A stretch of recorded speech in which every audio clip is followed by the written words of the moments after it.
Oh les gars, je vais pas pouvoir rester longtemps dehors parce qu'il fait froid. Alors, quelle heure il est?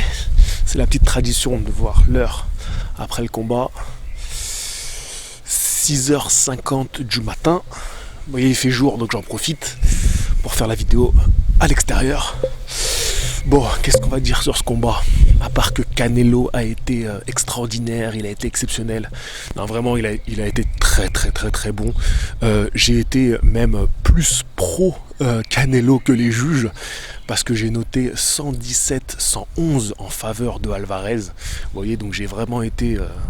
et même je trouve que j'ai été généreux pour Jacobs, qui même s'il a fait un beau combat, putain, je tremble, même s'il a fait un beau combat, il en a pas fait assez. Il en a vraiment pas fait assez.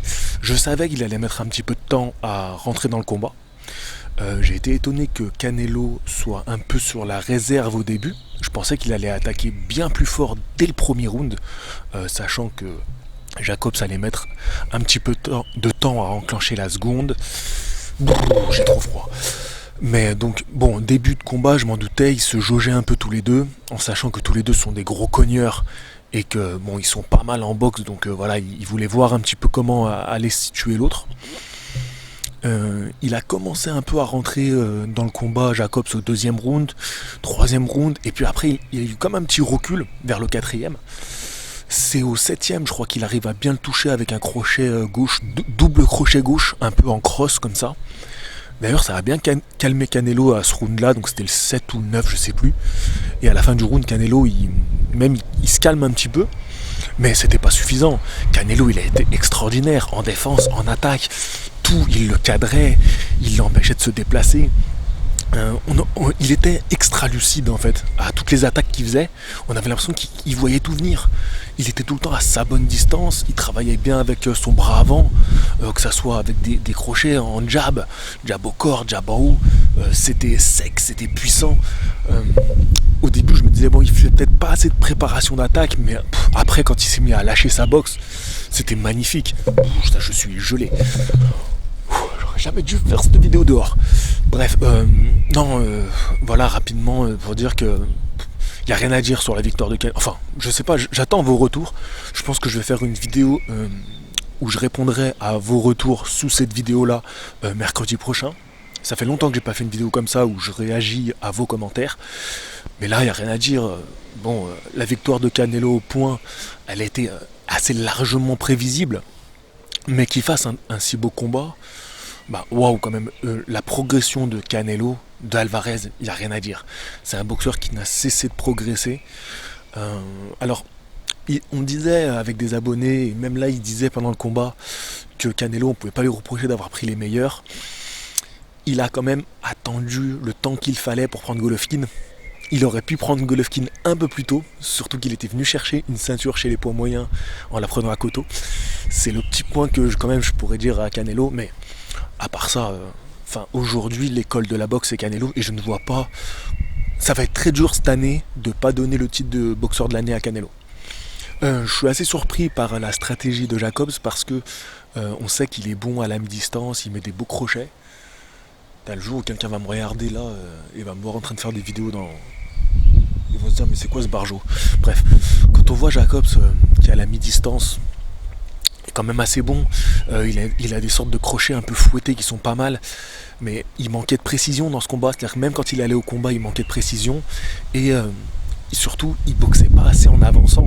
Enfin, je suis désolé mais Jacobs il savait qu'il fallait qu'il aille chercher la victoire et il a pas été assez offensif. Alors bien sûr t'es face à Canelo qui est extraordinaire, qui quand vous avez bien vu les premières attaques de Jacobs, elles étaient quasiment toutes dans le vent. Alors c'est vrai que c'est très dur parce que on est face à un boxeur où c'est difficile de trouver l'angle d'attaque. Mais merde, à un moment il faut que tu y ailles, et quand on voit à la fin les derniers rounds qu'il fait, on s'est dit mais pourquoi il n'est pas allé faire ça plus tôt? Enfin franchement c'est assez incompréhensible. Elles sont là ces armes. Elles sont dans le d'aller boxer en avançant, aller à la bagarre, donner de la vitesse, de l'explosivité. Et c'est ça qui aurait pu faire qu'ils mettent en difficulté Canelo. Mais Canelo, à chaque fois, il remisait super bien. Il était plus précis. Il paraissait même plus puissant. Enfin bon, je tremble de ouf. Bon, Je vais finir la vidéo là. Je répondrai sûrement mercredi à vos commentaires au chaud, parce que là il fait trop froid. Pour ceux qui me suivent sur Instagram, vous savez que je reviens de Paris. Je suis rentré là hier. Donc, et là je viens de faire la nuit blanche pour regarder le combat. Donc je vous ai fait des vidéos sympas. Donc je suis allé suivre une boxeuse, mais j'ai eu l'occasion de rencontrer Marvin Petit aussi. On a fait une vidéo ensemble. Oh, putain, je tremble de ouf. Du coup, je voulais être tout à fait transparent avec vous et vous dire que ce tour à Paris m'a coûté 161 €. Donc je récupérerai cet argent-là dans la cagnotte et comme ça vous verrez à chaque fois ce qui me reste. Et la bonne nouvelle que j'ai à vous annoncer, donc putain, je tremble de ouf.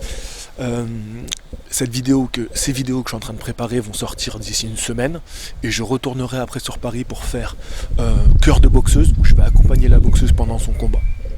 Donc là je suis allé la voir pendant sa préparation.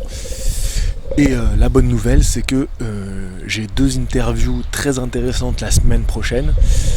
Une avec un boxeur qui est dans mon coin, que personne n'a deviné quand je vous ai donné un petit peu des indices dans les vidéos précédentes. Et l'autre boxeur que je vais rencontrer, le seul indice que je vous donne, c'est qu'il habite à Monaco et qu'il a annoncé il y a 2 jours une très très grosse affiche qui nous a tous surpris. Donc voilà. Donc, devinez qui c'est, et ben je vais le voir mardi et je vais faire une interview avec lui pour justement parler de ce big combat. Je suis gelé, j'espère que le micro va pas trop trembler, ça va pas faire trop de bruit. Je vous dis à la prochaine, fighting!